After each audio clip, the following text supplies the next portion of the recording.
नमस्कार दोस्तों, स्वागत है आप सभी का संकल्प स्टडी पॉइंट उत्तराखंड में। तो दोस्तों आज की वीडियो काफी इंपॉर्टेंट रहने वाली है और आज की वीडियो में हम सारे एमसीक्यू जो है देखेंगे इस वीडियो में। और काफी सारे लोगों की रिक्वेस्ट पर जो है ये आपका मिनी मैराथन कहें या मैराथन कहें, ये क्लास आज हम देखेंगे। और वीडियो को लास्ट तक आप जरूर देखिए और हर क्वेश्चन आपका इंपॉर्टेंट है और सारे जितने भी एमसीक्यूज अभी तक कराए गए हैं चैनल में, उन सारे एमसीक्यूज को जो है एक साथ जो है आज हम देखेंगे। तो काफी इंपॉर्टेंट सेशन रहने वाला है दोस्तों, और वीडियो के एंड तक जरूर बने रहें। और हम इसमें ज्यादा डिटेल में बात नहीं करेंगे, क्वेश्चन और उसके बाद आंसर देखेंगे। ठीक है, चलिए स्टार्ट करते हैं दोस्तों। पहला क्वेश्चन लेंगे। देखिए पहला क्वेश्चन क्या है, क्रियात्मक अनुसंधान के प्रवर्तक हैं। तो एक्शन रिसर्च मैंने बता रखा है आपको, क्रियात्मक अनुसंधान के प्रवर्तक कौन है, तो आप सभी जानते हैं कौन है, स्टीफन एम कोरे। ठीक है, और ये क्लास आप सभी के लिए जो है और रिवीजन क्लास रहेगी। ठीक है, चलिए पहला क्या है, क्रियात्मक अनुसंधान के प्रवर्तक हैं स्टीफन एम कोरे। आप सभी जानते हैं स्टीफन एम कोरे जो है अमेरिका में जो है कोलंबिया विश्वविद्यालय में प्रोफेसर थे। ठीक है, और क्रियात्मक अनुसंधान की बात करें तो शिक्षा जगत में इसको प्रतिष्ठित किया गया 1953 में। ठीक है, इसको याद रखें। आगे देखते हैं क्वेश्चन नंबर 2। क्वेश्चन नंबर 2 देखिए, क्रियात्मक अनुसंधान में शोध किया जाता है। तो क्रियात्मक अनुसंधान में शोध किया जाता है विद्यालय से संबंधित कर्मचारियों द्वारा। ठीक है, सी आपका राइट रहेगा क्वेश्चन नंबर 2 का। मैंने आपको पहले क्वेश्चन सारे करा रखे हैं। ठीक है, और आपका जो है रिवीजन रहेगा इसमें। ठीक है, चलिए अगला क्वेश्चन देखिए।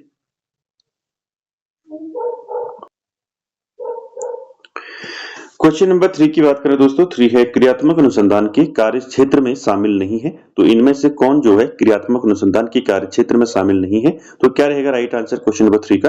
तो 3 का राइट आंसर रहेगा आपका, प्रधानाध्यापक व शिक्षकों के परस्पर जो झगड़े हैं वो इसके कार्य क्षेत्र में शामिल नहीं है, यानी कि क्रियात्मक अनुसंधान के क्षेत्र में कार्य क्षेत्र में शामिल नहीं है। ठीक है, सी आपका राइट रहेगा क्वेश्चन नंबर 3 का। अगले क्वेश्चन पे चलते हैं। क्वेश्चन नंबर 4 है आपका, क्रियात्मक अनुसंधान का मुख्य उद्देश्य है। तो क्या है मुख्य उद्देश्य क्रियात्मक अनुसंधान का, बताइए। व्यवहारिक, तथ्यात्मक, सैद्धांतिक या प्रूफ सभी। तो क्वेश्चन नंबर 4 का राइट आंसर रहेगा, क्रियात्मक अनुसंधान का मुख्य उद्देश्य है आपका व्यवहारिक। ठीक है, ये आपका राइट रहेगा। तो व्यवहार में क्या किया जाता है, व्यवहार में परिवर्तन लाया जाता है। ठीक है, तो आगे चलते हैं क्वेश्चन नंबर 5 पर। क्वेश्चन नंबर 5 है, क्रियात्मक अनुसंधान सीमित जो है होता है, इसमें क्या क्या विद्यार्थी होता है, समाज, मोहल्ले, विद्यालय। तो क्या रहेगा क्वेश्चन नंबर 5 का, बताइए। क्रियात्मक अनुसंधान समिति होता है, सीमित होता है, सॉरी।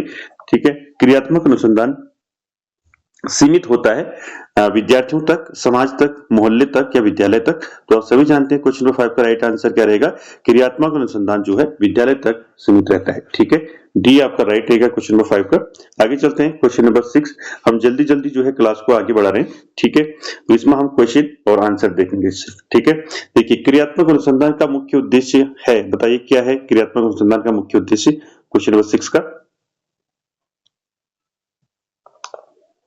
क्रियात्मक अनुसंधान का मुख्य उद्देश्य है, क्या है, समस्या का समाधान ढूंढना, नवीन शोध करना, उपाधि प्राप्त करना या पुरस्कार प्राप्त करना। तो क्वेश्चन नंबर 6 का राइट आंसर क्या रहेगा दोस्तों, क्रियात्मक अनुसंधान का मुख्य उद्देश्य रहेगा आपका समस्या का समाधान ढूंढना। ठीक है, ए आपका राइट रहेगा क्वेश्चन नंबर 6 का। ठीक है, आगे चलते हैं क्वेश्चन नंबर 7 पर।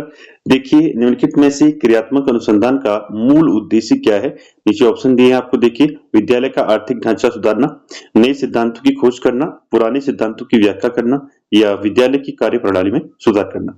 तो क्वेश्चन नंबर 7 का राइट आंसर क्या रहेगा दोस्तों, क्रियात्मक अनुसंधान का मूल उद्देश्य क्या है, तो मूल उद्देश्य है विद्यालय की कार्यप्रणाली में सुधार करना। ठीक है, डी आपका राइट रहेगा क्वेश्चन नंबर 7 का। आगे चलते हैं दोस्तों, क्वेश्चन नंबर 8 की बात करें। क्वेश्चन नंबर 8 है, क्रियात्मक अनुसंधान द्वारा निम्न में से कौन सा कार्य नहीं किया जाता है। ठीक है, यानी कि क्रियात्मक अनुसंधान द्वारा जो है निम्न में कौन सा कार्य नहीं किया जाता है, इसको याद रखें। नहीं किया जाता है, देखिए समस्याओं का व्यवहारिक अध्ययन करना, उसके बाद देखिए ज्ञान के क्षेत्र में नवीन योगदान करना, कार्य प्रणाली में सुधार लाना या समस्याओं का व्यवहारिक समाधान निकालना। तो क्वेश्चन नंबर 8 का राइट आंसर रहेगा दोस्तों, ज्ञान के क्षेत्र में नवीन योगदान करना। ठीक है, सी बी जो है आपका राइट रहेगा 8 का। ठीक है, ये जो है कार्य नहीं है। ठीक है, बी आपका राइट रहेगा 8 का। आगे चलते हैं क्वेश्चन नंबर 9 की बात करें। 9 है आपका, क्रियात्मक अनुसंधान का सर्वप्रथम सूत्रपात किस देश में हुआ। ठीक है, यानी कि क्रियात्मक अनुसंधान का सर्वप्रथम सूत्रपात जो है किस देश में हुआ? तो राइट आंसर रहेगा क्वेश्चन नंबर 9 का अमेरिका। ठीक है, डी आपका सही रहेगा। ठीक है, कहां हुआ सूत्रपात? अमेरिका में हुआ। ठीक है, आगे चलते हैं क्वेश्चन नंबर 10 पर। क्रियात्मक शोध की रूपरेखा होती है, कठोर होती है, सरल होती है, लचीली होती है या नमनीय होती है? तो राइट आंसर क्या रहेगा क्वेश्चन नंबर 10 का? तो क्रियात्मक शोध की जो रूपरेखा है वो कैसी होती है? लचीली होती है। ठीक है, क्लियर। आगे चलते हैं क्वेश्चन नंबर 11 पर। देखिए क्वेश्चन नंबर 11 की बात करें तो क्वेश्चन नंबर 11 क्या है? देखिए, क्रियात्मक अनुसंधान संबंधित है, तो क्रियात्मक अनुसंधान संबंधित है शिक्षक से, शिक्षार्थी से, विद्यालय से या उपरोक्त सभी? तो क्वेश्चन नंबर 11 का राइट आंसर क्या रहेगा? क्रियात्मक अनुसंधान संबंधित है आपका शिक्षक से, शिक्षार्थी से और विद्यालय से, यानी कि उपरोक्त सभी आपका राइट आंसर रहेगा क्वेश्चन नंबर 11 का, डी रहेगा। ठीक है, आगे चलते हैं। एंडरसन के अनुसार क्रियात्मक अनुसंधान के कितने सोपान हैं? तो इंपॉर्टेंट है, देखिए पूछा जा सकता है एंडरसन के अनुसार जो है क्रियात्मक अनुसंधान के कितने सोपान हैं या कितने पद हैं? तो राइट आंसर क्वेश्चन नंबर 12 का क्या रहेगा दोस्तों? 12 का राइट आंसर रहेगा एंडरसन ने जो है क्रियात्मक अनुसंधान के कितने सोपान बताए हैं? 7 सोपान बताए हैं। सी आपका राइट रहेगा क्वेश्चन नंबर 12 का। ठीक है, आगे चलते हैं क्वेश्चन नंबर 13 पर। क्वेश्चन नंबर 13 देखिए, क्रियात्मक अनुसंधान से हल की जा सकती है। तो क्रियात्मक अनुसंधान से क्या हल की जा सकती है? पर्यावरण प्रदूषण की समस्या, समाज की बुराइयां, बालक में झगड़े की समस्या या उपरोक्त सभी? तो क्वेश्चन नंबर 13 का राइट आंसर क्या रहेगा? क्रियात्मक अनुसंधान से हल की जा सकती है बालक में झगड़े की समस्या। ठीक है, सी आपका राइट रहेगा 13 का। आगे चलते हैं क्वेश्चन नंबर 14 की बात करें। क्वेश्चन नंबर 14 है, देखिए विद्यालय में क्रियात्मक अनुसंधान का प्रयोग किया जा सकता है। तो विद्यालय में जो है क्रियात्मक अनुसंधान का प्रयोग किया जा सकता है शिक्षण विधियों और प्रविधियों में सुधार हेतु, विद्यार्थियों में अध्ययन के प्रति रुचि विकसित करने हेतु, या विद्यालय में अनुशासन से संबंधित समस्याओं के सुधार हेतु, या उपरोक्त सभी? तो क्वेश्चन नंबर 14 का राइट आंसर क्या रहेगा? विद्यालय में जो है क्रियात्मक अनुसंधान का प्रयोग किया जा सकता है। तो किस लिए किया जा सकता है? शिक्षण विधियों और प्रविधियों में सुधार हेतु। सही है, ठीक है, किया जाता है। विद्यार्थियों में अध्ययन के प्रति रुचि विकसित करने हेतु, ये भी ठीक है। उसके बाद देखिए विद्यालय में अनुशासन से संबंधित समस्याओं के सुधार हेतु, ये तीनों आपका जो है राइट रहेगा। देखिए तीनों सही है, तो उपरोक्त सभी आपका राइट आंसर रहेगा डी 14 का। आगे चलते हैं क्वेश्चन नंबर 15 की बात करें। देखिए क्वेश्चन नंबर 15 की बात करें, क्रियात्मक अनुसंधान को शिक्षा जगत में अस्थायी रूप से किसने प्रतिष्ठित किया? तो 15 का राइट आंसर क्या रहेगा आपका, बताइए। तो क्रियात्मक अनुसंधान के प्रवर्तक जो है किसे माना जाता है? आपको बता रखा है मैंने, एम कोरी को माना जाता है। ठीक है, तो देखिए क्रियात्मक अनुसंधान को शिक्षा जगत में स्थायी रूप से किसने प्रतिष्ठित किया? तो 15 का राइट आंसर क्या रहेगा आपका? स्टीफन एम कोरे। तो आपका डी राइट रहेगा इसका। ठीक है, अगर ऐसा भी पूछा जा सकता है आपका कि क्रियात्मक अनुसंधान के प्रवर्तक कौन है, तो आपका तब भी आंसर क्या होगा? स्टीफन एम कोरे। ठीक है, आगे चलते हैं क्वेश्चन नंबर 16 की बात करें। क्वेश्चन नंबर 16 है, देखिए सूक्ष्म शिक्षण के प्रतिपादक हैं। तो सूक्ष्म शिक्षण के प्रतिपादक कौन है ये बताना है आपने। तो 16 का राइट आंसर क्या रहेगा, बताइए। सूक्ष्म शिक्षण यानी कि माइक्रो टीचिंग के प्रतिपादक कौन है? DW Allen, Elon Musk, William James, या इनमें से कोई नहीं? तो राइट आंसर 16 का क्या रहेगा दोस्तों, बताइए। राइट आंसर रहेगा DW एलन। ठीक है, मैंने बताया आपको सूक्ष्म शिक्षण। ठीक है, तो सूक्ष्म शिक्षण को हमने अच्छे से देखा है। ठीक है, प्रतिपादक कौन है माइक्रो टीचिंग के? DW Allen. ठीक है, और सूक्ष्म शिक्षण के सोपान को आप जरूर याद रखें, या सूक्ष्म शिक्षण चक्र जो मैंने बताया आपको उसको आप जरूर याद रखें कि कौन कौन से उसमें सोपान है। यहाँ से आपका क्वेश्चन जरूर पूछा जाता है। ठीक है, मैं आपको बता दूं इसमें क्या क्या होते हैं। पहला प्लानिंग होता है, नियोजन। दूसरा शिक्षण होता है यानी कि टीचिंग, जो 6 मिनट का होता है। उसके बाद फीडबैक होता है कि प्रतिपुष्टि, ठीक है, 6 मिनट का। उसके बाद रीप्लानिंग होती है 12 मिनट की। उसके बाद रीटीचिंग होती है 6 मिनट की। उसके बाद फिर रीफीडबैक होता है 6 मिनट का। ठीक है, टोटल माइक्रो टीचिंग कितनी होती है? टोटल ये चक्र जो है कितने का होता है आपका? 36 मिनट। ठीक है, 36 मिनट का। क्लियर हो गया। आगे जाते हैं 17 पर। सूक्ष्म शिक्षण किस सिद्धांत पर आधारित है? तो 17 का राइट आंसर क्या रहेगा दोस्तों? सूक्ष्म शिक्षण जो है किस सिद्धांत पर आधारित है? 17 का राइट क्या रहेगा, बताइए।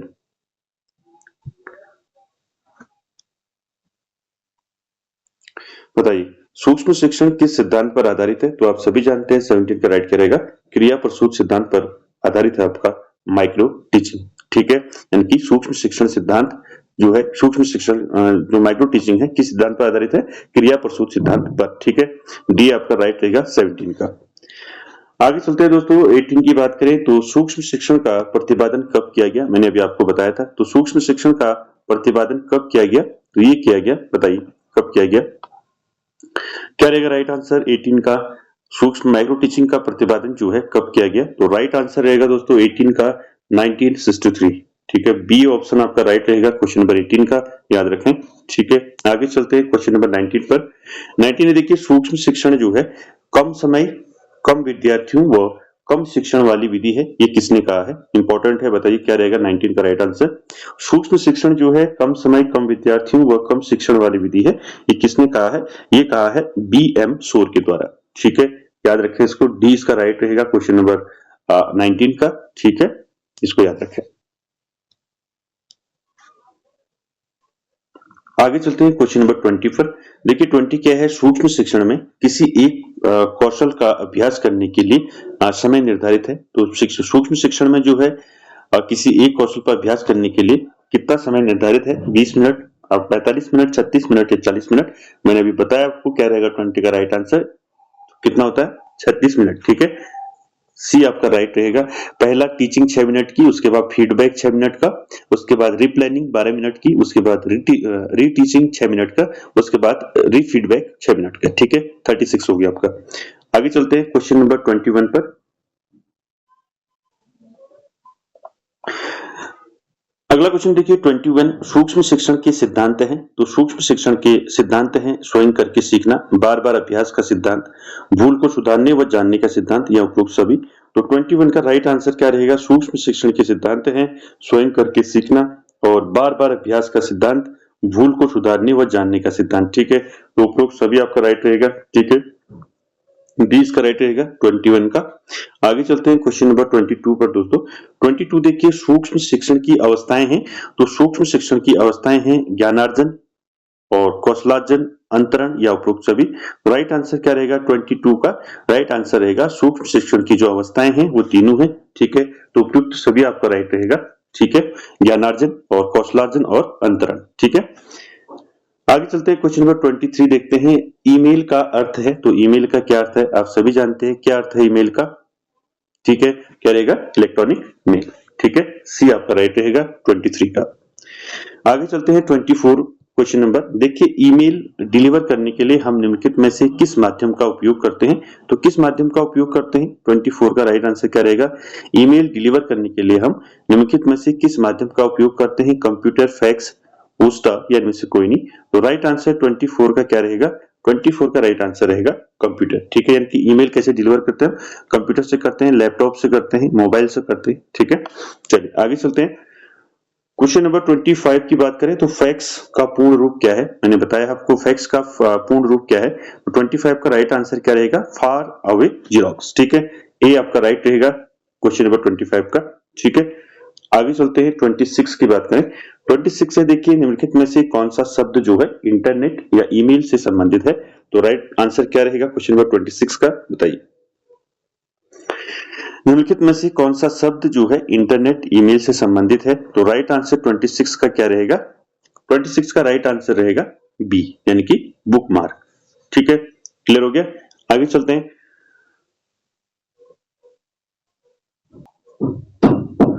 अगला क्वेश्चन देखिए 27, हटाए गए ईमेल संग्रहित होते हैं। तो मैंने बताया आपको जो हटाए हुए ईमेल हैं वो कहां संग्रहित होते हैं? 27 का राइट आंसर क्या रहेगा दोस्तों? 27 का राइट आंसर रहेगा आपका ट्रैश। ठीक है, बी आपका राइट रहेगा। ठीक है, 27 का इनकी हटाए गए जो ईमेल हैं वो कहां संग्रहित होते हैं? ट्रैश में। ठीक है, क्लियर हो गया। आगे चलते हैं क्वेश्चन नंबर 28 पर। 28 क्या है दोस्तों? देखिए, ईमेल पते के दो भाग कौन कौन से होते हैं? तो ईमेल जो ईमेल एड्रेस होता है उसमें दो भाग कौन कौन से होते हैं वो बताने आपने। तो 28 का राइट आंसर क्या रहेगा, बताइए।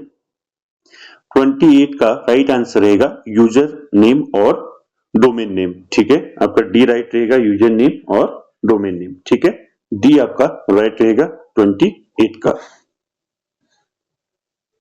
आगे देखिए 29, जीमेल का फुल फॉर्म क्या है? तो जीमेल का फुल फॉर्म आप सभी जानते हैं क्या है? जीमेल का फुल फॉर्म गूगल मेल। ठीक है, डी आपका राइट रहेगा क्वेश्चन नंबर 29 का।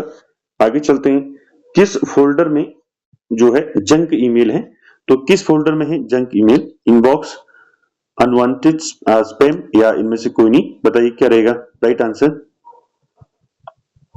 30 का राइट आंसर क्या रहेगा, किस फोल्डर में जंक ईमेल है, तो राइट आंसर रहेगा आपका सी स्पैम। ठीक है, आगे चलते हैं, अगला क्वेश्चन 31, ओटीपी का मतलब क्या है, तो ओटीपी का मतलब क्या है बताइए। 31 का राइट आंसर रहेगा वन टाइम पासवर्ड। ठीक है, ये आपका राइट रहेगा ओटीपी का फुल फॉर्म। ठीक है, 32 देखिए, क्या ईमेल द्वारा इमेजेस भेजना संभव है, तो बिल्कुल संभव है। ठीक है, ये आपका राइट रहेगा। ठीक है, आगे चलते हैं। ठीक है, अगला क्वेश्चन है देखिए, दृश्य श्रव्य सहायक सामग्री का उपयोग होता है, तो दृश्य श्रव्य सहायक सामग्री का उपयोग होता है, बताइए क्या रहेगा फर्स्ट का आंसर। तो दृश्य श्रव्य सामग्री का उपयोग होता है आपका शिक्षण कौशलों के विकास में, शिक्षण को रोचक बनाने में, या एक से अधिक इंद्रियों को सक्रिय करने में, या उपरोक्त सभी। तो right answer question number first का क्या रहेगा, फर्स्ट रहेगा आपका राइट आंसर, उपरोक्त सभी आपका राइट आंसर रहेगा फर्स्ट का। ठीक है, आगे चलते हैं, क्वेश्चन नंबर 2 की बात करें। क्वेश्चन नंबर 2 है देखिए, क्रिया प्रसूत साहचर्य मुख्यतः किसकी भूमिका पर बल देता है। क्वेश्चन नंबर 2 का राइट आंसर क्या रहेगा बताइए। देखिए, क्रिया प्रसूत साहचर्य मुख्यतः जो है किसकी भूमिका पर बल देता है, तो ये किसकी भूमिका पर बल देता है, पुनर्बलन की भूमिका पर बल देता है। तो सी आपका राइट रहेगा क्वेश्चन नंबर 2 का। आगे चलते हैं 3 पर देखिए, अधिगम होता है, अधिगम केवल कक्षा में होता है, विद्यालय में होता है, विद्यालय के बाहर होता है, या दोनों विद्यालय में एवं बाहर, विद्यालय के बाहर। तो क्या रहेगा राइट आंसर क्वेश्चन नंबर 3 का, राइट आंसर रहेगा डी, यानी कि अधिगम यानी कि सीखना, यानी कि बालक विद्यालय में भी सीखता है और विद्यालय के बाहर भी। ठीक है, डी आपका राइट रहेगा क्वेश्चन नंबर 3 का। आगे चलते हैं, क्वेश्चन नंबर 4 की बात करें तो 4 है देखिए, शिक्षण सहायक सामग्री का उपयोग करना चाहिए, तो शिक्षण सहायक सामग्री का उपयोग करना चाहिए साध्य के रूप में, साधन के रूप में, या दोनों रूपों में। तो 4 का राइट आंसर रहेगा आपका शिक्षण सहायक सामग्री का उपयोग करना चाहिए, कैसे करना चाहिए, साधन के रूप में। ठीक है, बी आपका राइट रहेगा क्वेश्चन नंबर 4 का। आगे चलते हैं नेक्स्ट क्वेश्चन पर। नेक्स्ट क्वेश्चन है आपका, दृश्य सामग्री के प्रयोग से उद्देश्य की प्राप्ति होती है, तो देखिए राइट आंसर क्या रहेगा, दृश्य सामग्री के प्रयोग से किस उद्देश्य की प्राप्ति होती है, ज्ञानात्मक, क्रियात्मक, भावात्मक, या उपरोक्त सभी। तो राइट आंसर क्या रहेगा क्वेश्चन नंबर 5 का, दृश्य सामग्री के प्रयोग से उद्देश्य की प्राप्ति होती है ज्ञानात्मक। ठीक है, ये आपका राइट रहेगा। क्लियर है, आगे चलते हैं। और दोस्तों ये क्वेश्चन नंबर पर आप बिल्कुल ध्यान मत दें और क्वेश्चन पर देखें कि क्वेश्चन क्या है। ठीक है, इसमें क्योंकि क्वेश्चन नंबर आपकी अलग अलग क्वेश्चन नंबर है। ठीक है, तो सारे पीडीएफ को जो है मर्ज कर रखा है, एक साथ मिला रखा है। ठीक है, चलिए आगे चलते हैं अगले क्वेश्चन पर।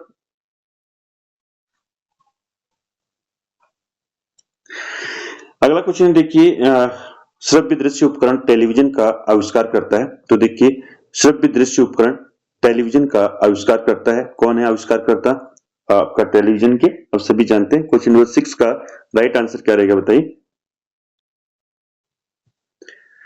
क्वेश्चन नंबर 6 का राइट आंसर रहेगा जे.एल. बेयर्ट। ठीक है, आप सभी जानते हैं, ये आपका राइट रहेगा क्वेश्चन नंबर 6 का। आगे चलते हैं, क्वेश्चन नंबर 7 की बात करें।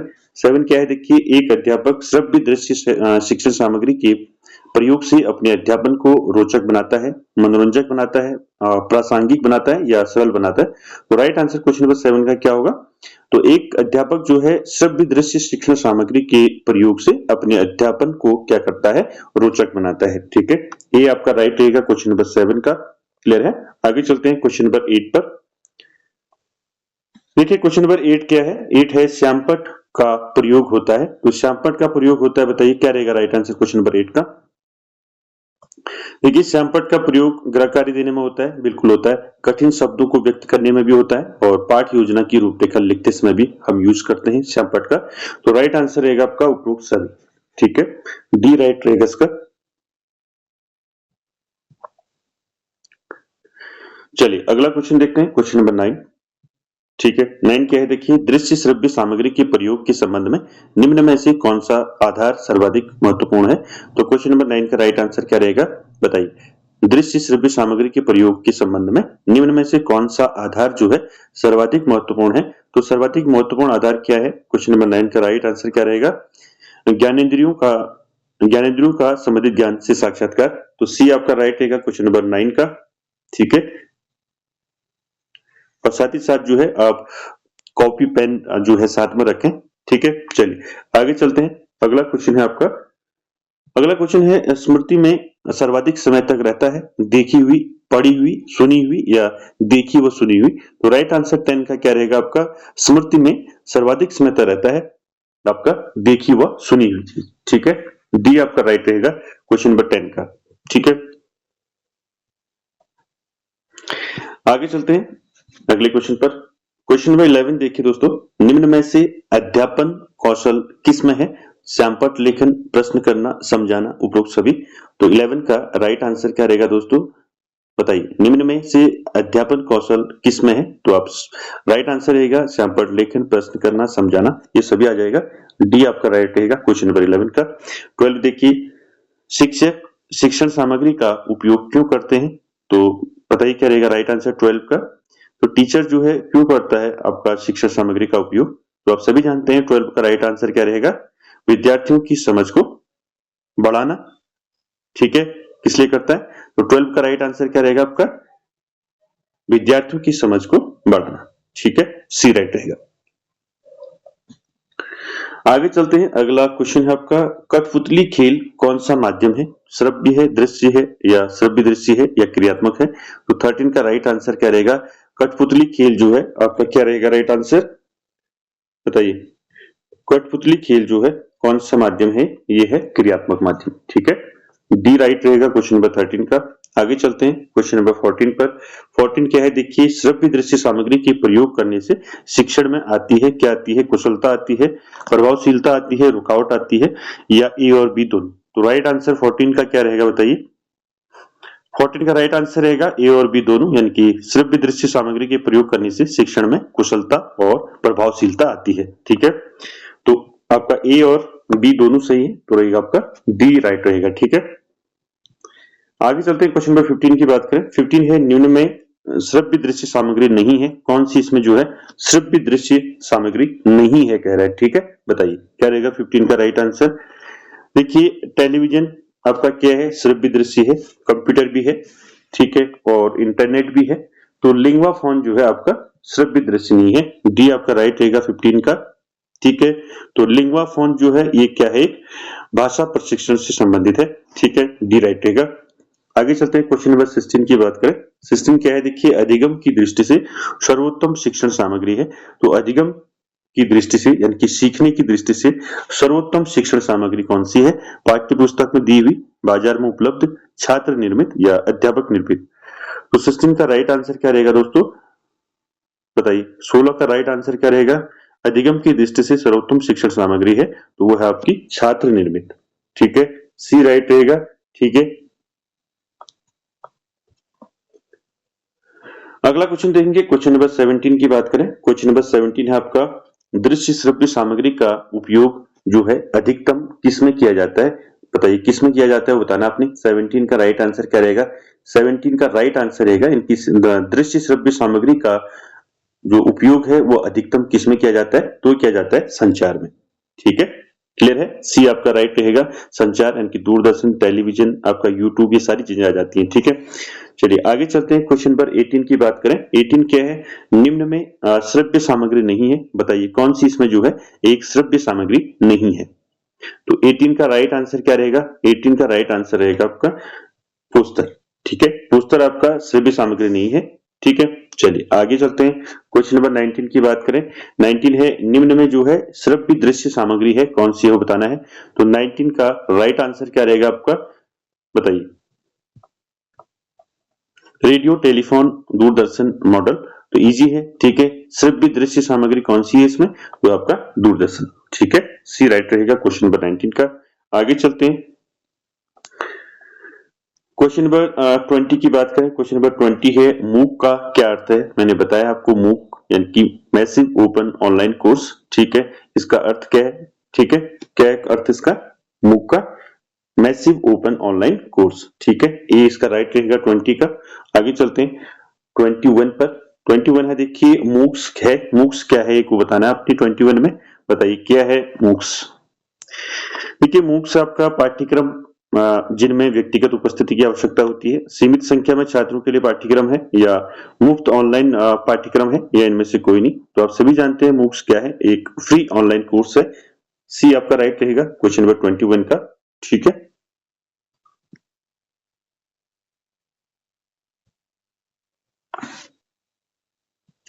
देखिए आगे क्वेश्चन देखिए 22। मूक्स जो है इनके माध्यम से वितरित किए जाते हैं भौतिक कक्षाएं, मुद्रित पाठ्य पुस्तकें, सोशल मीडिया प्लेटफॉर्म या ऑनलाइन लर्निंग प्लेटफॉर्म। तो राइट आंसर 22 का क्या रहेगा बताइए। 22 का राइट आंसर रहेगा आपका ऑनलाइन लर्निंग प्लेटफॉर्म। ठीक है, डी आपका राइट रहेगा। आगे चलते हैं क्वेश्चन नंबर 23 पर।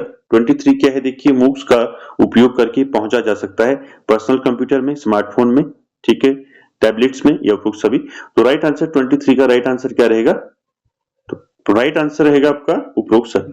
ठीक है, डी राइट रहेगा। आगे चलते हैं अगले क्वेश्चन पर।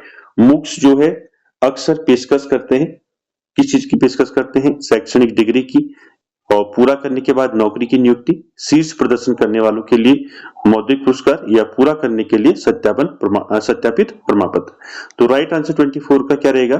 24 देखिए मूक्स अक्सर पेशकश करते हैं पूरा इनकी कोर्स पूरा करने के बाद जो है उनको प्रमाण पत्र दिया जाता है, सत्यापित प्रमाण पत्र। ठीक है, आपका डी राइट रहेगा क्वेश्चन नंबर 24 का।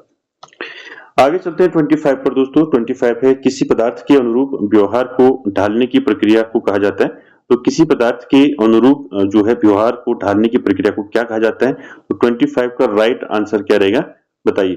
25 का राइट आंसर रहेगा शिक्षण प्रतिमान। ठीक है, टीचिंग मॉडल जिसको हम बोलते हैं। तो राइट आंसर रहेगा सी। ठीक है, आगे चलते हैं 26 पर। देखिए क्वेश्चन नंबर 26 की बात करें। 26 देखिए शिक्षण प्रतिमान यानी कि टीचिंग मॉडल के तत्व हैं, कौन कौन से हैं तत्व बताने हैं। 26 का राइट आंसर क्या रहेगा बताइए। लक्ष्य एवं उद्देश्य एवं संरचना, सामाजिक प्रणाली का एवं मूल्यांकन। तो क्या रहेगा राइट आंसर क्वेश्चन नंबर 26 का। 26 का राइट आंसर रहेगा दोस्तों शिक्षण प्रतिमान यानी कि टीचिंग मॉडल के तत्व हैं। ये सभी जो है टीचिंग मॉडल इनके शिक्षण प्रतिमान के तत्व हैं। तो डी आपका राइट रहेगा क्वेश्चन नंबर 26 का। आगे चलते हैं 27 पर। 27 देखिए 27 क्वेश्चन नंबर देखिए 27 कक्षा कक्ष संप्रेषण होना चाहिए यानी कि कक्षा कक्ष में जो है जो कम्युनिकेशन है वो कैसा होना चाहिए। शिक्षक केंद्रित होना चाहिए, छात्र केंद्रित होना चाहिए या सामान्य केंद्रित होना चाहिए या पाठ्य पुस्तक केंद्रित होना चाहिए। तो 27 का राइट आंसर क्या रहेगा, याद रखें कक्षा कक्ष में संप्रेषण कैसा होना चाहिए, छात्र केंद्रित होना चाहिए। ठीक है, बी आपका राइट रहेगा 27 का। आगे चलते हैं क्वेश्चन नंबर 28 की बात करें दोस्तों। 28 है देखिए निम्न में से कौन सा अशाब्दिक संप्रेषण का उदाहरण है। तो इसमें से अशाब्दिक संप्रेषण का उदाहरण कौन सा है वो बताना है। तो 28 का राइट आंसर क्या रहेगा बताइए। निम्न में कौन अशाब्दिक संप्रेषण का उदाहरण है। तो राइट आंसर रहेगा 28 का छूना।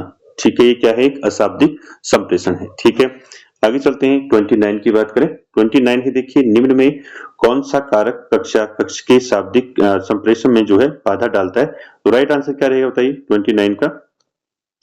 कौन सा कारक जो है कक्षा कक्ष के शाब्दिक संप्रेषण को बाधा पहुंचाता है, इनकी बाधा डालता है। तो राइट आंसर 29 का रहेगा आपका उच्चारण की अनभिज्ञता।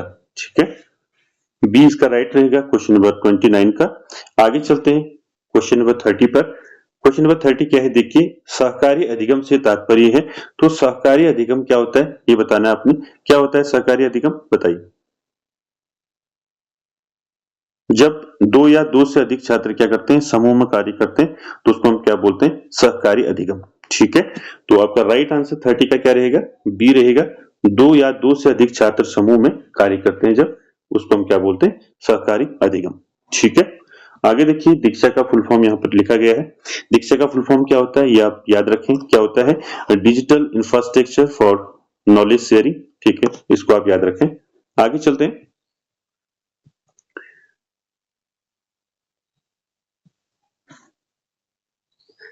अगला क्वेश्चन देखिए 32। दीक्षा को कब लॉन्च किया गया। तो आप सभी जानते हैं मैंने कई बार आपको बता रखा है दीक्षा को कब लॉन्च किया गया। कब किया गया 5 सितंबर। बताइए कब किया गया दीक्षा को लॉन्च कब किया गया ये बताना है। तो 5 सितंबर 2017 को इसको लॉन्च किया गया। ठीक है, तो राइट आंसर क्या रहेगा आपका? बी राइट आंसर रहेगा। ठीक है, आगे चलते हैं। दीक्षा का आदर्श वाक्य क्या है? तो दीक्षा का आदर्श वाक्य बताना है 33। बताइए क्या रहेगा? दीक्षा का आदर्श वाक्य क्या है? हमारे शिक्षक जो है हमारे क्या है? नायक हैं। ठीक है, दीक्षा का आदर्श वाक्य है। सी आपका राइट रहेगा 33 का। ठीक है, आगे चलते हैं क्वेश्चन नंबर 34 पर। देखिए 34 क्या है दोस्तों? कौन सा ई लर्निंग पोर्टल छात्रों को त्वरित संशोधित करने और स्वमूल्यांकन अभ्यास के माध्यम से अपनी शिक्षा का परीक्षण करने की सुविधा देता है? तो राइट आंसर 34 का क्या रहेगा? 34 का राइट आंसर रहेगा दीक्षा। ठीक है, सी आपका राइट रहेगा। आगे चलते हैं।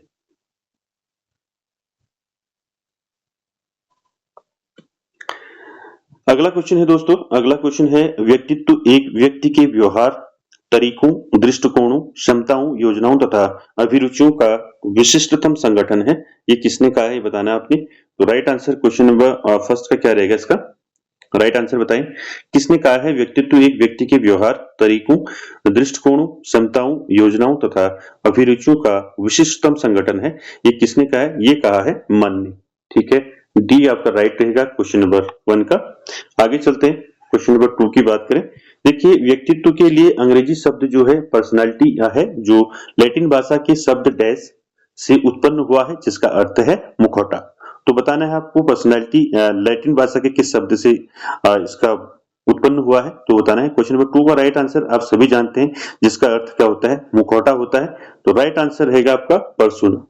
ठीक है, यानी कि आपका पर्सनालिटी जो शब्द है ये लैटिन भाषा के पर्सोना से उत्पन्न हुआ है। ठीक है, जिसका अर्थ क्या होता है? मुखौटा। ठीक है, याद रखें इसको, स्पेलिंग याद रखें इसकी। आगे चलते हैं, क्वेश्चन नंबर 3 की बात करें। क्वेश्चन नंबर 3 है हिप्पोक्रेटस ने जो है व्यक्तित्व का वर्गीकरण किस आधार पर किया है? बताइए। हिप्पोक्रेटस ने व्यक्तित्व का वर्गीकरण किस आधार पर किया है ये बताना है। क्वेश्चन नंबर 3 का राइट आंसर क्या रहेगा? हिप्पोक्रेटस ने व्यक्तित्व का वर्गीकरण किस आधार पर किया है? तो राइट आंसर रहेगा संवेग के आधार पर। ठीक है, संवेग या स्वभाव के आधार पर वर्गीकरण किया है व्यक्तित्व का। किसने? हिप्पोक्रेटस ने। आगे चलते हैं, क्वेश्चन नंबर 4 की बात करें। क्वेश्चन नंबर 4 है आपका व्यक्तित्व को उसकी सामाजिकता के आधार पर अंतर्मुखी, बहिर्मुखी एवं उभयमुखी वर्गों में विभाजित करने वाले मनोवैज्ञानिक हैं। तो मैंने आपको अच्छे से बता रखा है। ठीक है, किसने जो है व्यक्तित्व को जो है अंतर्मुखी, बहिर्मुखी और उभयमुखी वर्गों में विभाजित किया है? कौन है मनोवैज्ञानिक? आप सभी जानते हैं। क्वेश्चन नंबर 4 का राइट आंसर रहेगा यूंग या जुंग। ठीक है, सी आपका राइट रहेगा क्वेश्चन नंबर 4 का।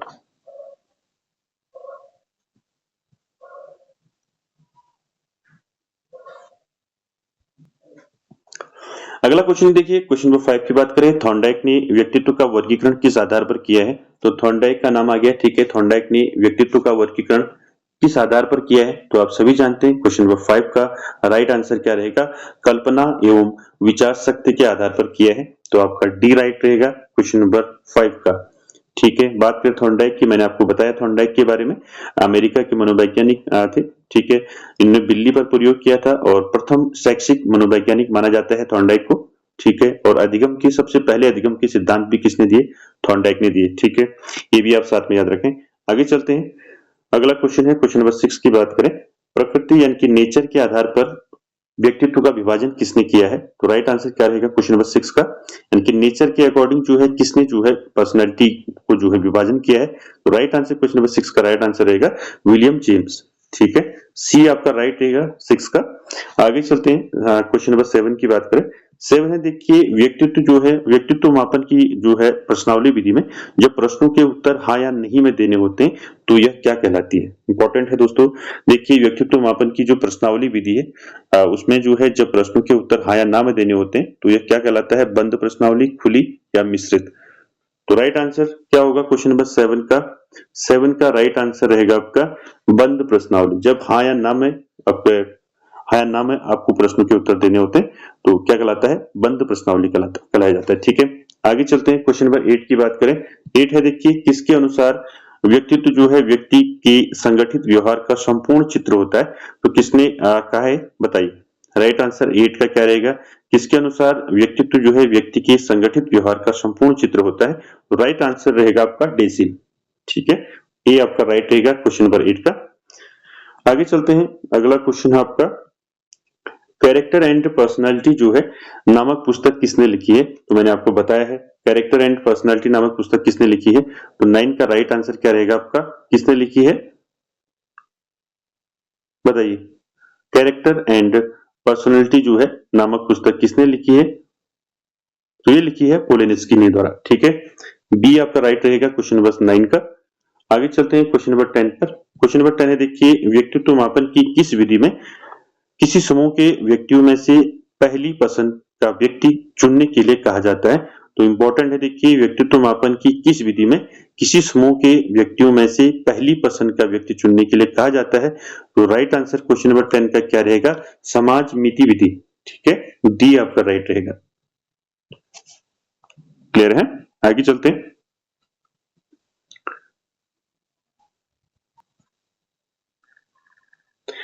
अगला क्वेश्चन है क्वेश्चन नंबर 11 की बात करें, बाल्यावस्था में बालक का व्यक्तित्व होता है। तो बाल्यावस्था में बालक का व्यक्तित्व कैसा होता है, बहिर्मुखी, अंतर्मुखी, उभयमुखी या शर्मिला। तो राइट आंसर क्या रहेगा 11 का, बताइए। बाल्यावस्था में बालक का व्यक्तित्व कैसा होता है, बताइए। राइट आंसर रहेगा बहिर्मुखी। ठीक है, ये आपका राइट रहेगा क्वेश्चन नंबर 11 का। 12 देखिए, 12 क्या है, अंतर्मुखी व्यक्तित्व की विशेषता है। तो अंतर्मुखी, बहिर्मुखी और उभयमुखी किसने ये विभाजन किया है, मैंने बताया आपको युंग और जुंग के अनुसार है। ठीक है, अंतर्मुखी और बहिर्मुखी मैंने आपको बताया है स्वयं के बारे में सोचना, ठीक है, समाज के साथ जो है घुला मिला नहीं रहना, अपनी बात को शेयर न करना, ये सारा किस में आता है, अंतर्मुखी में आता है। और बहिर्मुखी कौन होता है, बहिर्मुखी का मतलब यानी कि जो समाज के साथ घुल मिल के रहता है, ठीक है, और अपनी बातों को शेयर करता है, ये सारी चीजें किसमें आती है, बहिर्मुखी में। ठीक है, तो अंतर्मुखी व्यक्तित्व की विशेषता है। तो 12 का आंसर करिए। 12 का राइट आंसर रहेगा, इनमें सामाजिकता के गुण कम पाए जाते हैं। ठीक है, मैंने अभी बताया आपको अंतर्मुखी जो होते हैं। ठीक है, तो डी आपका राइट रहेगा क्वेश्चन नंबर 12 का। क्लियर है, आगे चलते हैं।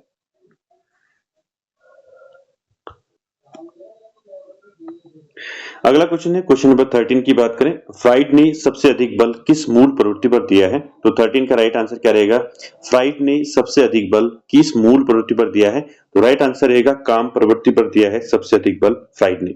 ठीक है, आगे चलते हैं। अगला है टीईटी परीक्षण का निर्माण किसने किया। ठीक है, आपको बता रखा है मैंने। ठीक है, टीईटी परीक्षण का निर्माण किसने किया, बताइए।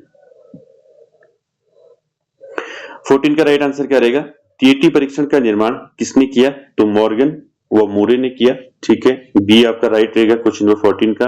और टीईटी परीक्षण यानी कि टीईटी का फुल फॉर्म क्या होता है, थीमेटिक परसेप्शन टेस्ट होता है। ठीक है, और कब हुई इसकी शुरुआत, मैंने बताया था आप सभी को, कब हुई टीईटी परीक्षण की शुरुआत, 1935 में। ठीक है, ये याद रखें। ठीक है, हिंदी में क्या बोलते हैं इसको, हिंदी में बोलते हैं प्रासंगिक अंतर्बोध परीक्षण। ठीक है, कितने कार्ड होते हैं इसमें, 31 कार्ड होते हैं, ये भी याद रखें। ठीक है, चलिए क्वेश्चन नंबर 15 की बात करें, व्यक्तित्व को प्रभावित करने वाले कारक हैं। तो व्यक्तित्व को प्रभावित करने वाले कारक कौन कौन से हैं, वंशानुक्रम, वातावरण, उपरोक्त दोनों या इनमें से कोई नहीं। तो राइट आंसर रहेगा व्यक्तित्व को प्रभावित करने वाले कारक हैं वंशानुक्रम और वातावरण दोनों। ठीक है, तो सी आपका राइट रहेगा क्वेश्चन नंबर 15 का। 16 देखिए, कैटल ने व्यक्तित्व के प्राथमिक शील गुण बताए हैं। तो कैटल ने व्यक्तित्व के कितने शील गुण बताए हैं। तो 16 का राइट आंसर क्या रहेगा, कैटल महोदय ने जो है व्यक्तित्व के प्राथमिक शील गुण की बात हो रही है, प्राथमिक शील गुण कितने बताए हैं। तो आपका राइट आंसर रहेगा 12 जो है शील गुण बताए हैं, इसको आप याद रखेंगे। आगे चलते हैं, क्वेश्चन नंबर 17 की बात करें। अगला क्वेश्चन है क्वेश्चन नंबर 17 की बात करें, बालक अंतर्बोध परीक्षण जिसको सीईटी परीक्षण कहते हैं, ठीक है, का निर्माण जो है लियोपोल्ड बेलक के द्वारा कब किया गया था। तो क्या रहेगा राइट आंसर क्वेश्चन नंबर 17 का, बताइए। मैंने बता रखा आपको सीईटी परीक्षण, ठीक है, चाइल्ड परसेप्शन टेस्ट, ठीक है, किसने किया, बालक अंतर्बोध परीक्षण इनकी सीईटी का परीक्षण किसने किया, लियोपोल्ड बेलक के द्वारा कब किया गया था, पूछा है। ठीक है, राइट आंसर क्या रहेगा, राइट आंसर रहेगा 17 का, बताइए। 17 का राइट आंसर रहेगा 1948 में। ठीक है, याद रखें बालक या बाल अंतर्बोध परीक्षण सीएटी का निर्माण जो है लियोपोल्ड बैलक के द्वारा कब किया गया था? 1948 में। ठीक है, इसको याद रखेंगे। क्लियर है? और ये सीएटी जो परीक्षण होता है मैंने आपको बताया था, ठीक है, चाइल्ड परसेप्शन जो टेस्ट होता है, ये 3 वर्ष से लेके, बताया था मैंने आपको, 3 वर्ष से लेके 11 वर्ष तक के बच्चों के व्यक्तित्व मापन के लिए इसको प्रयोग में लाया जाता है। ठीक है, इसको भी आप याद रखेंगे। ठीक है, और इसमें कुल कितने कार्ड होते हैं? 10 कार्ड होते हैं, इसको भी याद रखेंगे। और 10 कार्ड जो है इसमें, इन 10 कार्डों में जो है पशु पक्षियों व प्राकृतिक दृश्यों से संबंधित होते हैं। ठीक है, इसको भी याद रखेंगे। ठीक है, आगे चलते हैं।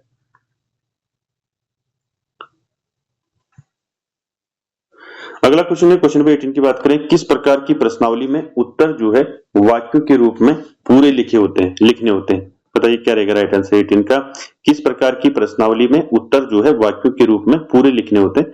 तो राइट आंसर रहेगा आपका खुली प्रश्नावली। जब हाँ या ना में प्रश्न उत्तर की बात आई तो वहां पर आप क्या करेंगे? बंद प्रश्नावली। ठीक है, और जहां पर हम उत्तर जो है वाक्यों के रूप में पूरे लिखने होते हैं तो होती है खुली प्रश्नावली। ठीक है, इसको भी याद रखेंगे। आगे चलते हैं, 19 की बात करें।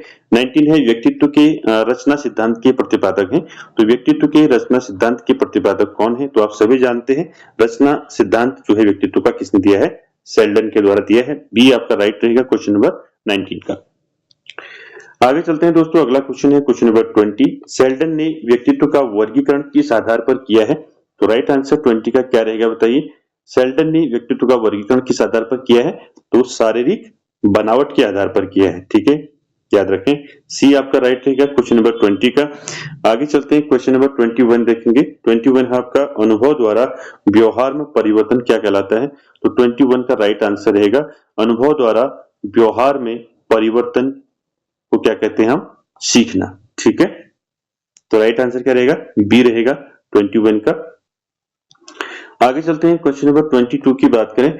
22 क्या है? देखिए, एक बच्चा कक्षा में जो है प्रश्न पूछता है, उचित रूप से इसका अर्थ है, यानी कि एक बच्चा कक्षा में जो है प्रश्न पूछता है प्राय, तो उचित रूप से इसका अर्थ क्या है? वो शरारती है, जिज्ञासु है, या असामान्य है, या प्रतिभाशाली है। तो राइट आंसर 22 का क्या रहेगा? बच्चा क्या है? जिज्ञासु है। ठीक है, आपका बी राइट रहेगा क्वेश्चन नंबर 22 का। चलिए 23 की बात करें। 23 क्वेश्चन नंबर देखिए क्या है? निम्नलिखित में से किस अवस्था में बच्चे अपनी समवयस्क समूह यानी कि पीयर ग्रुप से सक्रिय सदस्य हो जाते हैं? तो राइट आंसर 23 का क्या रहेगा बताइए? 23 का राइट आंसर रहेगा आपका किशोरावस्था। ठीक है, पीयर ग्रुप बना लेते हैं। ठीक है, सी आपका राइट रहेगा। आगे चलते हैं, क्वेश्चन नंबर 24 को देखते हैं क्या है। 24 देखिए, दूसरे वर्ष के अंत तक शिशु का शब्द भंडार हो जाता है, यानी कि दूसरे वर्ष के अंत तक जो है शिशु का जो है शब्द भंडार हो जाता है। कितना हो जाता है बताना है। तो 24 का राइट आंसर क्या रहेगा? दूसरे वर्ष के अंत तक जो है शिशु का शब्द भंडार हो जाता है 100 शब्द। ठीक है, डी आपका राइट रहेगा क्वेश्चन नंबर 24 का। ठीक है, आगे चलते हैं, क्वेश्चन नंबर 25 की बात करें। तो क्वेश्चन नंबर 25 है, शर्म तथा गर्व जैसी भावना का विकास किस अवस्था में होता है? तो मैंने बता रखा है आपको, शर्म तथा गर्व जैसी भावना का विकास किस अवस्था में होता है? तो ये होता है आपका बाल्यावस्था में। ठीक है, डी आपका राइट रहेगा क्वेश्चन नंबर 25 का। आगे चलते हैं 26 पर। 26 है देखिए, हकलाने का मनोवैज्ञानिक कारण है। तो हकलाने का मनोवैज्ञानिक कारण क्या है? तो राइट आंसर क्या रहेगा बताइए? तो हकलाने का मनोवैज्ञानिक कारण रहेगा आपका शब्द भंडार अपर्याप्त होना। ठीक है, बी आपका राइट रहेगा 26 का आपका सी रहेगा। ठीक है, ये नहीं होगा। ठीक है, सॉरी, हकलाने का मनोवैज्ञानिक कारण रहेगा आपका संवेगों का तीव्र प्रवाह। ठीक है, सी आपका राइट रहेगा 26 का। ठीक है, आगे चलते हैं 27 की बात करें। 27 है देखिए, जिस प्रक्रिया में व्यक्ति मानव कल्याण के लिए परस्पर निर्भर रहकर व्यवहार करना सीखता है, तो वह प्रक्रिया है भाषा विकास, सामाजिकरण, व्यक्तिक मूल्य, या इनमें से कोई नहीं। तो राइट आंसर क्या रहेगा 27 का? जिस प्रक्रिया में व्यक्ति जो है मानव कल्याण के लिए परस्पर निर्भर रहकर व्यवहार करना सीखता है, उसको हम क्या बोलते हैं? सामाजिकरण। ठीक है, बी आपका राइट रहेगा क्वेश्चन नंबर 27 का। 28 देखेंगे, शैशवावस्था में बालक में कौन सी विशेषता पाई जाती है? तो शैशवावस्था में बालक में जो है कौन कौन सी विशेषताएं पाई जाती हैं आप जानते हैं, सहयोग लेना, अनुकरण करना, आश्रित होना या ये सभी।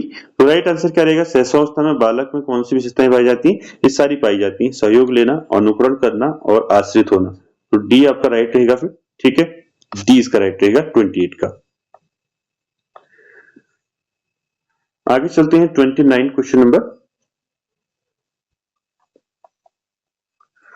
अगला क्वेश्चन देखिए, क्वेश्चन नंबर 29 की बात करें, सामान्य बालक जो है प्राय किस आयु में बोलना सीख जाते हैं? तो सामान्य बालक की बात हो रही है, किस आयु में बोलना सीख जाते हैं? तो 29 का राइट आंसर क्या रहेगा, 11 माह, ठीक है, ये आपका राइट रहेगा 29 का। आगे चलते हैं क्वेश्चन नंबर 30 की बात करें, बच्चे सबसे पहले कौन सी भाषा सीखते हैं? तो कौन सी भाषा सीखते हैं बच्चे सबसे पहले? मातृभाषा, ठीक है, बी आपका राइट रहेगा क्वेश्चन नंबर 30 का। आगे चलते हैं क्वेश्चन नंबर 31 की बात करें, तो 31 है, बालक अपने व्यवहार की सामाजिक स्वीकृति जो है किस अवस्था में चाहता है? तो 31 का राइट आंसर क्या रहेगा बताइए, बालक अपने व्यवहार की सामाजिक स्वीकृति जो है किस अवस्था में चाहता है? तो आप सभी जानते हैं सामाजिक स्वीकृति चाहता है बच्चा किशोर अवस्था में, ठीक है, डी आपका राइट रहेगा क्वेश्चन नंबर 31 का। और एक साथ ही साथ आप ये भी याद रखें, मैंने आपको अभी सीएटी परीक्षण बताया, टीएटी परीक्षण बताया, इसके साथ ही एक परीक्षण हो रहा है आपका आईबीटी परीक्षण, ठीक है, जिसको हम स्याही धब्बा परीक्षण के नाम से जानते हैं, ठीक है, यानी कि उसमें जो है यानी कि जो आपका स्याही धब्बा परीक्षण है, किसने दिया स्याही धब्बा परीक्षण, इसको आप याद रखें, किसने दिया, हरमन रोसा के द्वारा दिया गया था 1921 में, ठीक है, इसको भी याद रखेंगे। और हरमन रोसा ने जो है मानसिक रोगियों के निदान व उपचार के लिए जो है इस परीक्षण का निर्माण किया था, किसका, आईबीटी परीक्षण, ठीक है, इंक ब्लॉक टेस्ट, ठीक है। चलिए आगे चलते हैं,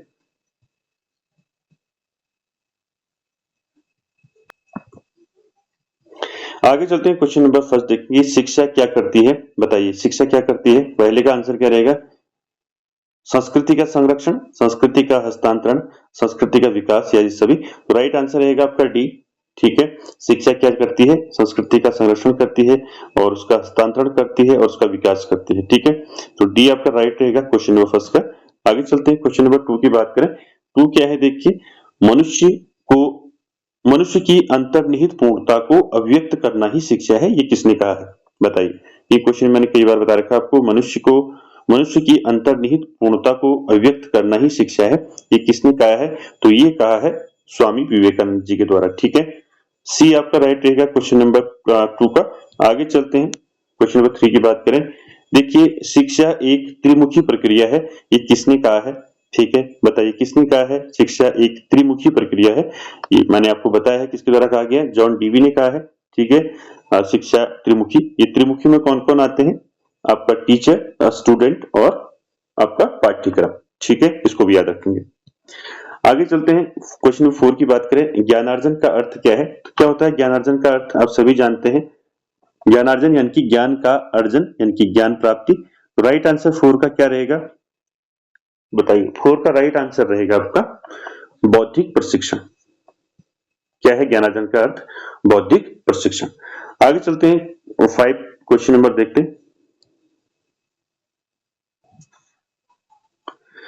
क्वेश्चन नंबर 5 की बात करें, सामाजिक उद्देश्य का क्या अर्थ है? तो 5 का राइट आंसर क्या रहेगा बताइए, सामाजिक उद्देश्य का क्या अर्थ है? सामाजिकता और नागरिकता की भावना का विकास करना, सामाजिक समारोह में भाग लेने की रुचि पैदा करना, सामाजिक लेख लिखने की योग्यता विकसित करना या अपनी समाज और राष्ट्र को सर्वोपरि समझना, ठीक है, बताइए क्या रहेगा फिर 5 का राइट आंसर, सामाजिक उद्देश्य का क्या अर्थ है?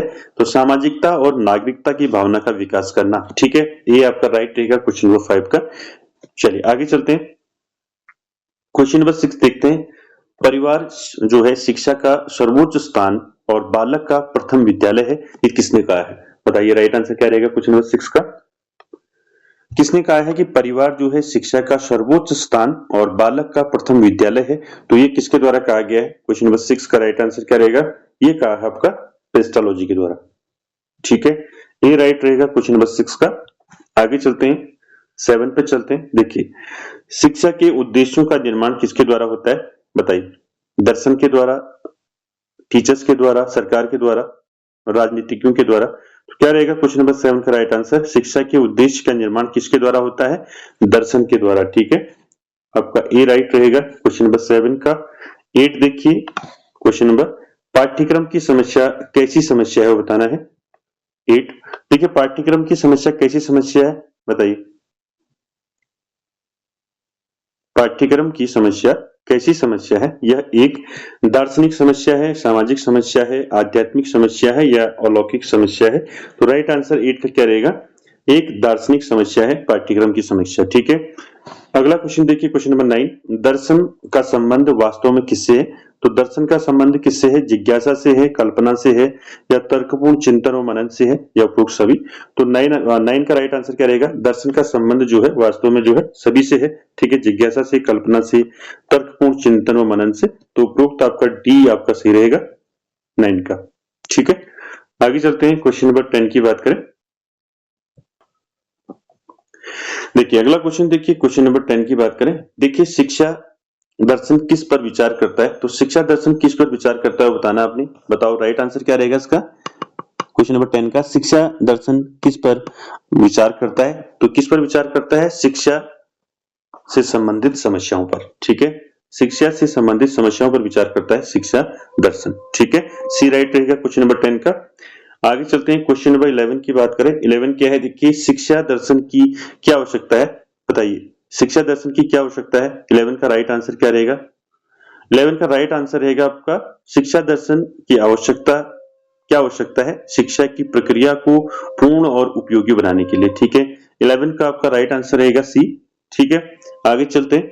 अगला क्वेश्चन देखिए, मैं आपको सीधे क्वेश्चन और आंसर इसलिए बता रहा हूं क्योंकि आपने पहले इनको अच्छे से एक बार देखा है। ठीक है, तो एक साथ में आपको सारे क्वेश्चन एक साथ इस वीडियो के माध्यम से जो है बताने का प्रयास कर रहा हूं, जिससे जो है आगामी जो भी परीक्षाएं आपकी टीचिंग से होंगी रिलेटेड, उसमें आपको जो है काफी इससे फायदा मिलेगा। ठीक है, चलिए देखिए 12 की बात करें। प्रकृतिवाद किसे महत्व देता है? तो बताइए प्रकृतिवाद किसे महत्व देता है? 12 का राइट आंसर क्या रहेगा बताइए।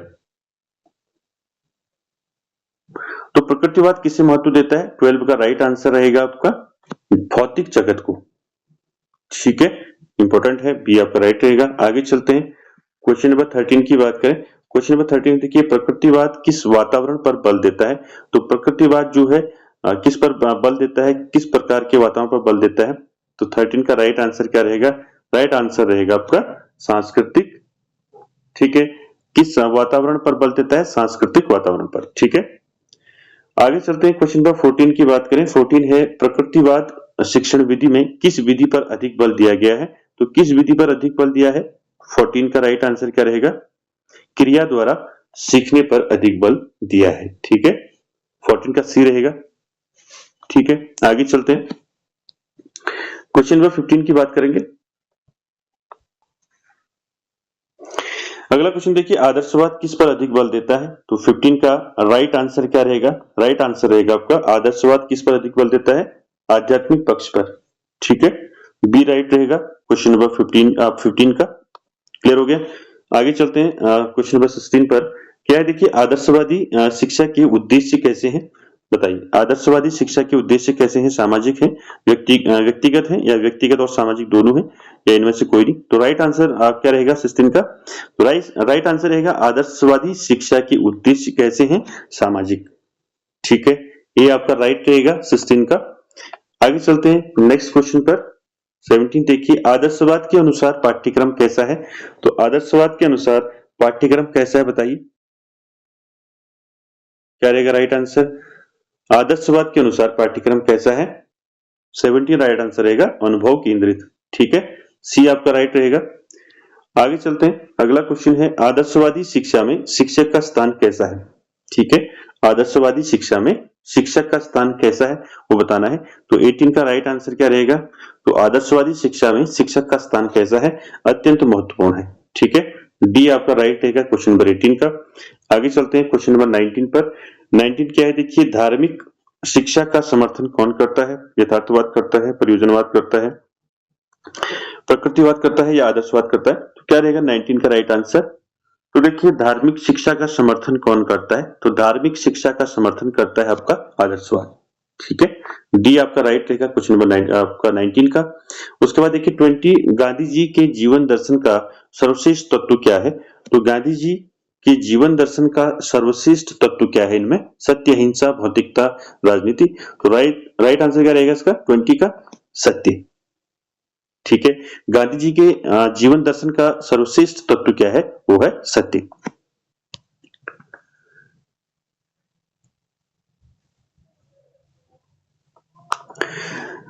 अगला क्वेश्चन देखिए 21 एजुकेशन टुडे नामक पुस्तक के लेखक कौन है? तो एजुकेशन टुडे नामक पुस्तक के लेखक कौन है? प्लेटो, डीवी बटलर, अरबिंदो। तो 21 का राइट आंसर क्या रहेगा?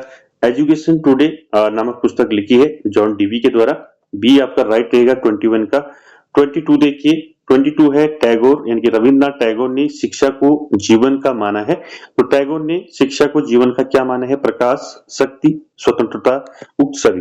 तो 22 का राइट आंसर क्या रहेगा? 22 का राइट आंसर रहेगा आपका उक्त सभी।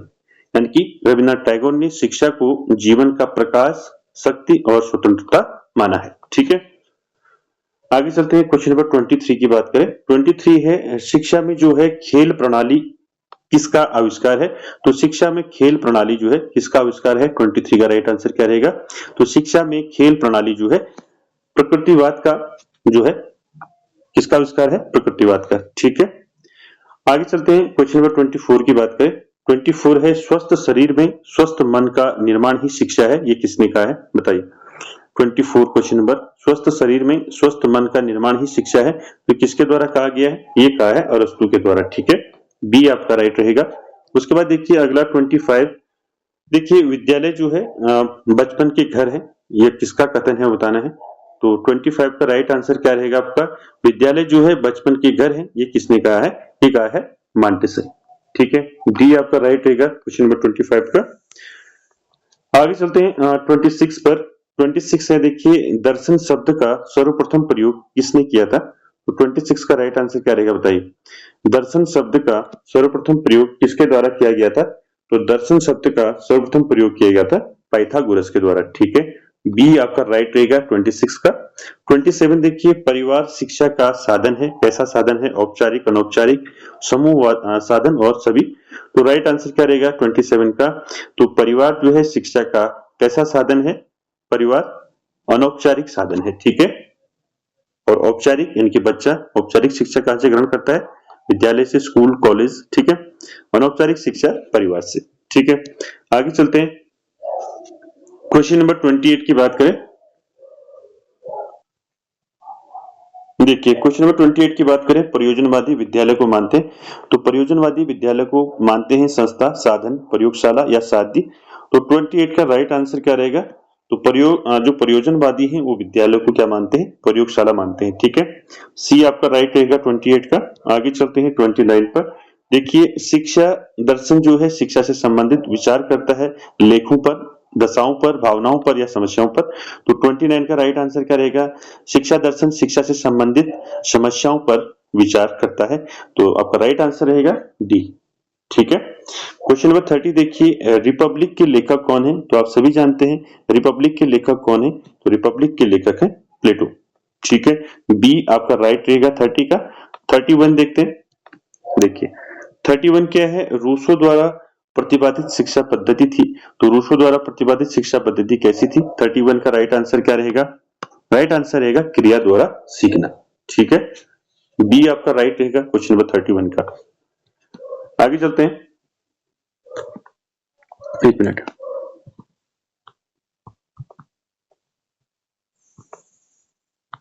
चलिए आगे चलते हैं।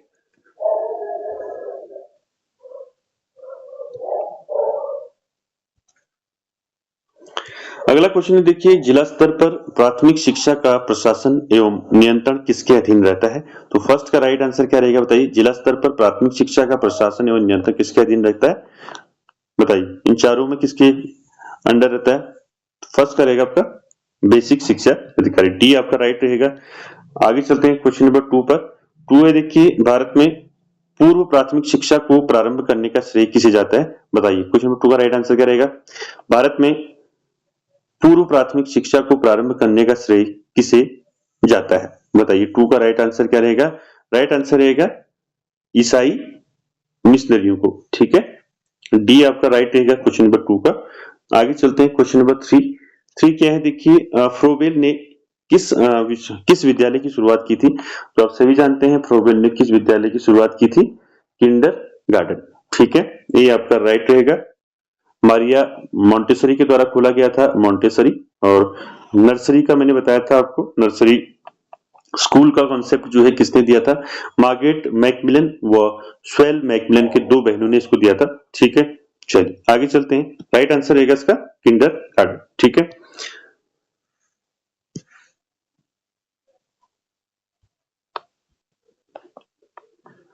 क्वेश्चन नंबर 4 देखिए क्या है। क्वेश्चन नंबर 4 है, प्राथमिक शिक्षा के पाठ्यक्रम को गुणवत्तापूर्ण बनाने के लिए कौन सा सुझाव सबसे अधिक उपयोगी होगा? तो राइट आंसर क्या रहेगा बताइए? 4 का राइट आंसर क्या रहेगा? प्राथमिक शिक्षा के पाठ्यक्रम को गुणवत्तापूर्ण बनाने के लिए कौन सा सुझाव सबसे अधिक उपयोगी होगा? तो 4 का राइट रहेगा आपका उपरोक्त सभी, यानी कि पाठ्यक्रम को बालकों के जीवन से जोड़ा जाए और पाठ्यक्रम को बालक का सर्वांगीण विकास करने वाला बनाया जाए और पाठ्यक्रम में पुस्तकों पर अधिक बल न देकर हस्तकार्य पर अधिक बल दिया जाए। तो उपरोक्त सभी आपका राइट आंसर रहेगा 4 का। आगे चलते हैं, क्वेश्चन नंबर 5 की बात करें। स्कूल चलो अभियान है, तो स्कूल चलो अभियान क्या है? साक्षरता का अंग है, प्रौढ़ शिक्षा का अंग है, सर्व शिक्षा अभियान का अंग है या उपरोक्त में से कोई नहीं? तो 5 का राइट आंसर क्या रहेगा दोस्तों? 5 का राइट आंसर रहेगा स्कूल चलो अभियान जो है ये क्या है, किसका अंग है? ये है सर्व शिक्षा अभियान का अंग। ठीक है, सर्व शिक्षा अभियान का अंग है स्कूल चलो अभियान। ठीक है, आगे चलते हैं, क्वेश्चन नंबर 6 की बात करें। 6 है देखिए, ऑपरेशन ब्लैक बोर्ड योजना का सुझाव दिया था। तो ऑपरेशन ब्लैक बोर्ड योजना का सुझाव किसने दिया था? तो आप सभी जानते हैं राष्ट्रीय शिक्षा नीति 1986 ने दिया था। ठीक है, ए राइट रहेगा क्वेश्चन नंबर 6 का। ठीक है, चलिए आगे चलते हैं क्वेश्चन नंबर 7 पर। क्वेश्चन नंबर 7 की बात करें, मध्याह्न भोजन योजना का उद्देश्य है। तो मध्याह्न भोजन योजना का क्या उद्देश्य है बताइए? 7 का राइट आंसर क्या रहेगा? मध्याह्न भोजन योजना कब शुरू किया गया था? आपको ये भी पता होना चाहिए, मिड डे मील। तो मध्याह्न भोजन योजना का क्या उद्देश्य है? तो इसका उद्देश्य है देखिए बालकों के बालकों के नामांकन में वृद्धि करना। ठीक है, इसको आप क्या करेंगे? नामांकन। ठीक है, इनकी बालकों के नामांकन में वृद्धि करना, बालकों को विद्यालय में पूरे समय रोके रखना और तीसरा है पौष्टिक भोजन द्वारा बालकों को स्वास्थ्य लाभ देना। तो ये सभी जो है उद्देश्य है आपके मध्याह्न भोजन योजना के। कब आया मध्याह्न भोजन योजना, मिड डे मील? ये आया 15 अगस्त 19, बताइए कितने में आया? 15 अगस्त 1995 में। ठीक है, इसको याद रखेंगे। कब आया मिड डे मील? 15 अगस्त। ठीक है, 15 अगस्त कब आया? 1995। ठीक है, इसको याद रखेंगे। क्लियर है? आगे चलते हैं, क्वेश्चन नंबर 8 की बात करें। माध्यमिक शिक्षा आयोग, जिसे हम मुतालिया आयोग कहते हैं, और किस नाम से पुकारा जाता है? तो आपको मैंने बता दिया, 8 का राइट आंसर क्या रहेगा? मुतालिया आयोग। ठीक है, क्लियर है? और मुतालिया आयोग कब आया ये आपको पता होना चाहिए। तो मुतालिया आयोग कब आया बताइए? ये आया 23 सितंबर। 23 सितंबर कब आया? 1952-53 में। ठीक है, 1952-53। ठीक है, चलिए आगे चलते हैं, क्वेश्चन नंबर 9 की बात करें। 9 क्या है देखिए, राष्ट्रीय शैक्षिक अनुसंधान एवं प्रशिक्षण परिषद यानी कि एनसीईआरटी ने the curriculum for the 10 years school नामक दस्तावेज कब तैयार किया था? इंपॉर्टेंट देखिए, कौन सा दस्तावेज है? The curriculum for the 10 years school नामक दस्तावेज जो है एनसीईआरटी ने कब तैयार किया? तो राइट आंसर 9 का क्या रहेगा? 9 का राइट आंसर रहेगा आपका, बताइए, 1975। ये आपका राइट रहेगा। ठीक है, एनसीईआरटी का फुल फॉर्म क्या होता है? National council of educational research and training. ठीक है, कब हुई थी एनसीईआरटी की स्थापना? ये भी पता होना चाहिए, कब हुई थी? 1961। ठीक है, चलिए आगे चलते हैं, क्वेश्चन नंबर 10 की बात करें। 10 है देखिए, उच्च शिक्षा का माध्यम कौन सी भाषा होनी चाहिए? तो 10 का राइट आंसर रहेगा, तो उच्च शिक्षा का माध्यम कौन सी भाषा होनी चाहिए? आपका क्षेत्रीय भाषा। ठीक है, सी आपका राइट रहेगा क्वेश्चन नंबर 10 का। आगे चलते हैं, क्वेश्चन नंबर 11 की बात करते हैं।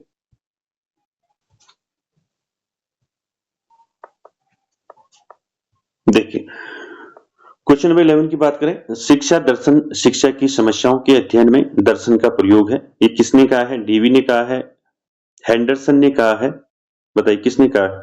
शिक्षा दर्शन शिक्षा की समस्याओं के अध्ययन में दर्शन का प्रयोग है, ये किसने कहा है? 11 का राइट आंसर रहेगा, किसने कहा है? हैंडरसन ने कहा है।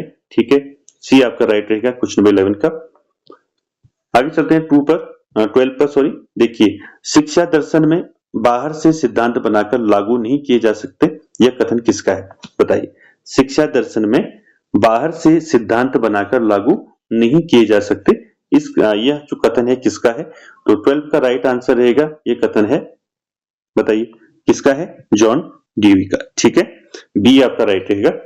आगे चलते हैं 13। देखिए, दर्शन और शिक्षा एक ही सिक्के के दो पहलुओं के समान है, यह कथन किसका है? मैंने कई बार क्वेश्चन आपको बता दिया है कि दर्शन और शिक्षा जो है एक ही सिक्के के दो पहलू हैं, ये किसने कहा है? ये कहा है आपका रॉस के द्वारा। ठीक है, बी आपका राइट रहेगा।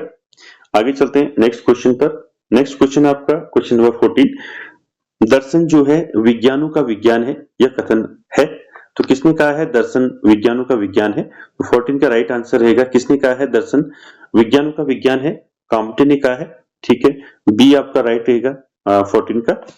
15 देखिए, शिक्षा वह है जिसका प्रमुख साध्य जो है मुक्ति है, ये किसने लिखा है? बताइए।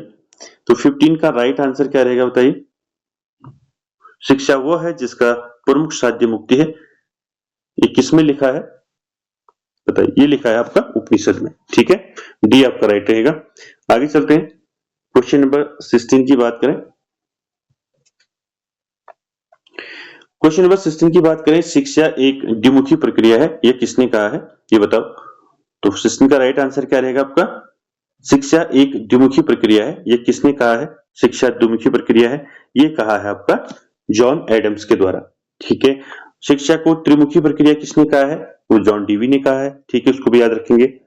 आगे चलते हैं 17 की बात करें। औपचारिक शिक्षा का अर्थ है, मैंने अभी आपको पिछले क्वेश्चन में बताया था, औपचारिक और अनौपचारिक शिक्षा। तो औपचारिक शिक्षा का अर्थ है, तो 17 का राइट आंसर क्या रहेगा? तो औपचारिक शिक्षा बच्चा कहां से लेता है? विद्यालयों से लेता है, महाविद्यालयों से लेता है, विश्वविद्यालयों से लेता है, आदि से दी जाने वाली जो शिक्षा है उसको हम बोलते हैं औपचारिक शिक्षा। ठीक है, सी आपका राइट रहेगा। ठीक है, आगे चलते हैं क्वेश्चन नंबर 18 की बात करें। 18 है, देखिए, शिक्षा जीवन का अंग है, यह कथन किसका है?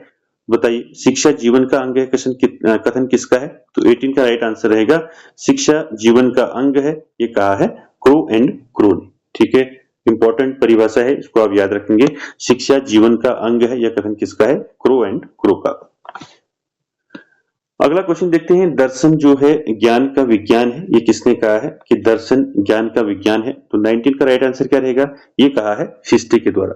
ठीक है, सी आपका राइट रहेगा क्वेश्चन नंबर 19 का। आगे चलते हैं, क्वेश्चन नंबर 20 की बात करें। चलिए 19 तक है, अब फिर हम फर्स्ट से चलेंगे। ठीक है, चलिए।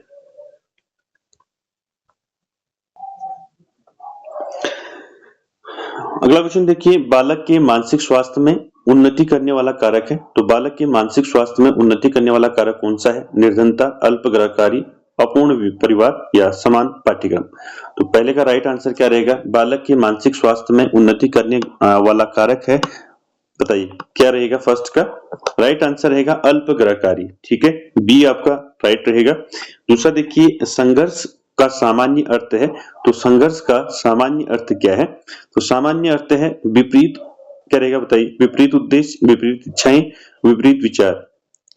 बताइए, संघर्ष का सामान्य अर्थ है, तो सामान्य अर्थ क्या है संघर्ष का? विपरीत विचार, विपरीत इच्छाएं और विपरीत उद्देश्य। तो आपका राइट आंसर ये सभी रहेगा, डी राइट रहेगा क्वेश्चन नंबर 2 का। आगे चलते हैं अगले क्वेश्चन पर, मानसिक रूप से स्वस्थ व्यक्ति रहता है, 3 का राइट आंसर बताइए। मानसिक रूप से स्वस्थ व्यक्ति रहता है कल्पना लोक में, वास्तविकताओं में, समाज के बाहर या अति संवेदनशीलता की दशाओं में? तो क्वेश्चन नंबर 3 का राइट आंसर क्या रहेगा? 3 का राइट आंसर रहेगा, जो मानसिक रूप से स्वस्थ व्यक्ति होता है वह किस में रहता है? वास्तविकता में रहता है। आपका सी राइट रहेगा 3 का। 4 देखिए, बालक के मानसिक स्वास्थ्य में बाधा डालने वाले कारक नहीं है, कह रहा है। ठीक है, देखिए कठोर अनुशासन है, पारिवारिक संघर्ष, शारीरिक दोष, सहानुभूतिपूर्ण व्यवहार। तो कौन सा नहीं है इसमें बालक के मानसिक स्वास्थ्य में बाधा डालने वाला कारक? तो 4 का राइट आंसर रहेगा सहानुभूतिपूर्ण व्यवहार। ये नहीं रहेगा, ठीक है, ये कारक नहीं है, बाकी तीनों हैं।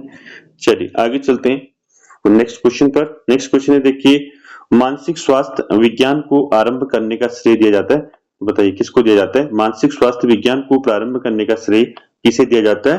तो राइट आंसर रहेगा CWBS को, ठीक है, बी आपका राइट रहेगा, ठीक है, 5 का। आगे चलते हैं 6 की बात करें। देखिए 6 की बात करें, मानसिक रूप से स्वस्थ व्यक्ति की विशेषताएं हैं। जो मानसिक रूप से स्वस्थ व्यक्ति होता है, क्या विशेषताएं होती हैं बताइए? सहनशीलता, संवेगात्मक परिपक्वता, वातावरण का ज्ञान, उक्त सभी। तो 6 का राइट आंसर क्या रहेगा आपका? उक्त सभी आपका राइट आंसर रहेगा डी, ठीक है। मानसिक रूप से स्वस्थ व्यक्ति की विशेषताएं क्या क्या होती हैं? सहनशीलता, संवेगात्मक परिपक्वता, वातावरण का ज्ञान। तो उक्त सभी आपका राइट आंसर रहेगा। क्वेश्चन नंबर 7 की बात करें। 7 है, बालक के मानसिक स्वास्थ्य पर प्रभाव डालने वाला प्रमुख कारक होता है। बताइए, समाज, स्वास्थ्य, परिवार, विद्यालय। 7 का राइट आंसर क्या रहेगा? बालक के मानसिक स्वास्थ्य पर प्रभाव डालने वाला प्रमुख जो कारक है, प्रमुख कारक पूछ रखा है, प्रमुख कारक है आपका परिवार। सी आपका राइट रहेगा क्वेश्चन नंबर 7 का। आगे चलते हैं, क्वेश्चन नंबर 8 की बात करें। 8 है, शिक्षक के मानसिक स्वास्थ्य की उन्नति के लिए चाहिए, ठीक है, यानी कि शिक्षक के मानसिक स्वास्थ्य की उन्नति के लिए चाहिए अधिक वेतन, कार्यभार की कमी, प्रशंसा या कृषि कार्य। तो राइट आंसर क्या रहेगा क्वेश्चन नंबर 8 का? बताइए, शिक्षक के मानसिक स्वास्थ्य की उन्नति के लिए चाहिए आपका कार्यभार की कमी, ठीक है, बी आपका राइट रहेगा। उसके बाद देखिए अगला 9 क्वेश्चन नंबर, देखिए व्यक्तिक भिन्नता का प्रमुख आधार है। तो व्यक्तिक भिन्नता का प्रमुख आधार क्या है वो बताना है आपने। तो व्यक्तिक भिन्नता का प्रमुख आधार है वंशानुक्रम तथा वातावरण, ठीक है, ये आपका राइट रहेगा 9 का। आगे चलते हैं, क्वेश्चन नंबर 10 की बात करें। तो 10 है आपका मानसिक रोगी के लिए आवश्यक है। तो मानसिक रोगी के लिए क्या आवश्यक है? सामान्य सोच, आशावादी सोच, मानसिक औषधि या इनमें से कोई नहीं। तो 10 का राइट आंसर रहेगा मानसिक रोगी के लिए क्या आवश्यक है? आशावादी सोच, ठीक है, बी राइट रहेगा क्वेश्चन नंबर 10 का। आगे चलते हैं, क्वेश्चन नंबर 11 की बात करें। क्वेश्चन नंबर 11 की बात करें, निम्नलिखित में से कौन सा मानसिक रूप से स्वस्थ व्यक्ति का लक्षण है? बताइए 11 का राइट आंसर क्या रहेगा? मानसिक रूप से स्वस्थ व्यक्ति का लक्षण है स्वमूल्यांकन, समायोजनशीलता, आत्मविश्वास, ये सभी। तो राइट आंसर रहेगा आपका, ये सभी आपका राइट आंसर रहेगा। मानसिक रूप से स्वस्थ व्यक्ति के लक्षण है स्वमूल्यांकन करना, समायोजनशीलता, आत्मविश्वास, डी आपका राइट रहेगा 11 का। आगे चलते हैं 12 की बात करें। मानसिक स्वास्थ्य विज्ञान का उद्देश्य है। तो मानसिक स्वास्थ्य विज्ञान का क्या उद्देश्य है बताइए? 12 का राइट आंसर क्या रहेगा?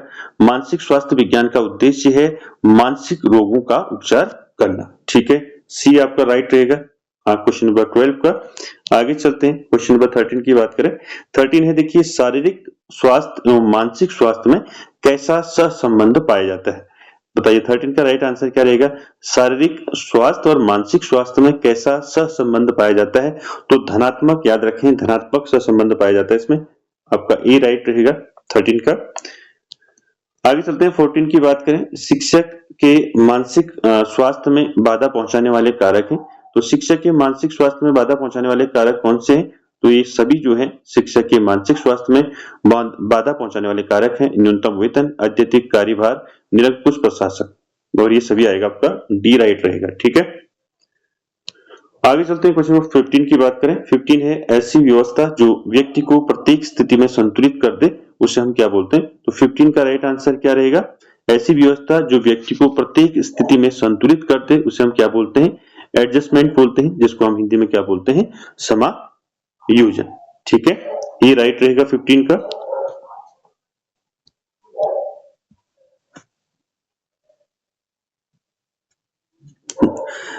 अगला क्वेश्चन देखिए दोस्तों, अगला है आपका क्वेश्चन नंबर 16 की बात करें। 16 क्या है? देखिए वातावरण के साथ संतुलन की स्थिति को ही समायोजन कहते हैं। ये किसने कहा है बताना है? वातावरण के साथ संतुलन की स्थिति को ही समायोजन यानी कि एडजस्टमेंट कहते हैं। एक किसका कथन है? Gates, Ross, Woodworth. तो राइट आंसर 16 का क्या रहेगा बताइए? वातावरण के साथ संतुलन की स्थिति को ही समायोजन कहते हैं, ये कहा है वुडवर्थ ने। ठीक है, सी आपका राइट रहेगा 16 का। आगे चलते हैं 17 की बात करें। एक नेता द्वारा जो है चुनाव हार जाने पर मंत्री बनने की इच्छा को दबाना क्या कहलाता है? तो 17 का राइट आंसर क्या रहेगा? क्या कहलाता है? दमन। ठीक है, बी राइट रहेगा 17 का। आगे चलते हैं अगले क्वेश्चन पर 18 की बात करें। एक वयस्क व्यक्ति द्वारा किसी बात को लेकर छोटे बच्चों की तरह जो है चिल्ला चिल्ला कर रोना कहलाएगा, क्या कहलाएगा? समन, पृथक्करण, प्रतिगमन या पलायन। तो राइट आंसर क्या रहेगा बताइए दोस्तों? एक वयस्क व्यक्ति जो क्या करता है बच्चों की तरह जो है चिल्ला चिल्ला के रोता है, तो ये क्या कहलाएगा? इसको बोलते हैं प्रतिगमन। ठीक है, मैंने बताया था आपको प्रतिगमन कहा जाता है इसको। प्रतिगमन का मतलब होता है पूर्व की अवस्था में लौट जाना। ठीक है, आगे चलते हैं क्वेश्चन नंबर 19 की बात करें। देखिए 19 क्या है? एक विद्यार्थी द्वारा अपने बड़े भाई के जैसे सफल अध्यापक बनने का प्रयास करना क्या कहलाता है? तो 19 का राइट आंसर क्या रहेगा? 19 का राइट आंसर रहेगा आत्मीकरण। ठीक है, यानी कि एक विद्यार्थी द्वारा अपने बड़े भाई के जैसे सफल अध्यापक बनने का प्रयास करना क्या कहलाएगा? आत्मीकरण। आगे चलते हैं 20 की बात करें। 20 है कुसमायोजन के कारण उत्पन्न अंतिम समस्या कहलाती है। तो कुसमायोजन के कारण जो है अंतिम समस्या क्या कहलाती है? 20 का राइट आंसर क्या कहलाती है? कुंठा, जिसे क्या कहते हैं हम? भगनासा भी कहते हैं इसको। ठीक है, चलिए आगे चलते हैं 21 की बात करें।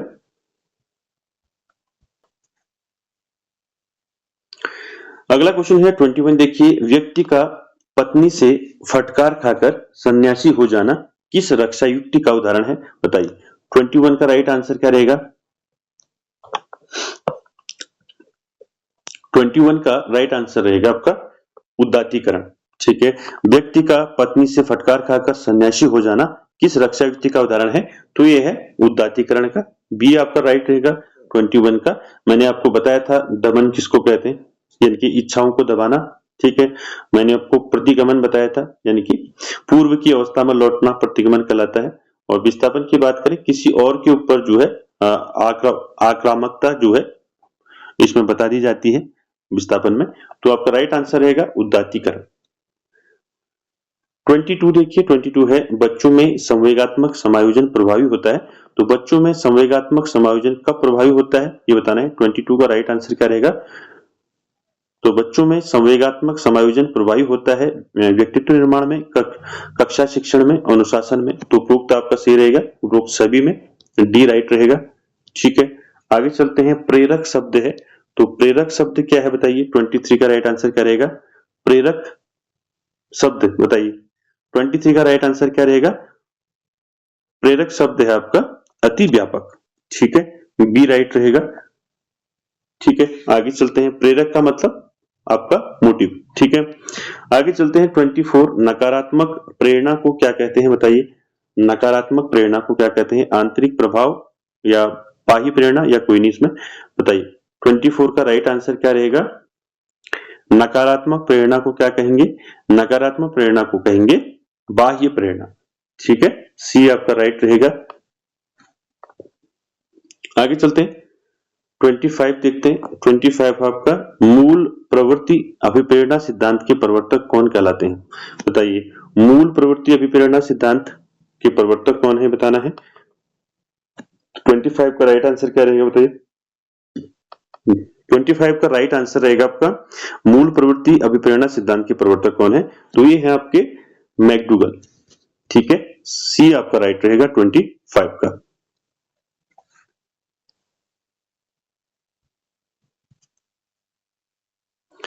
अगला क्वेश्चन देखिए 26। अभिप्रेरणा जिसको हम मोटिवेशन कहते हैं की उत्पत्ति जो है लैटिन भाषा के किस शब्द से हुई है?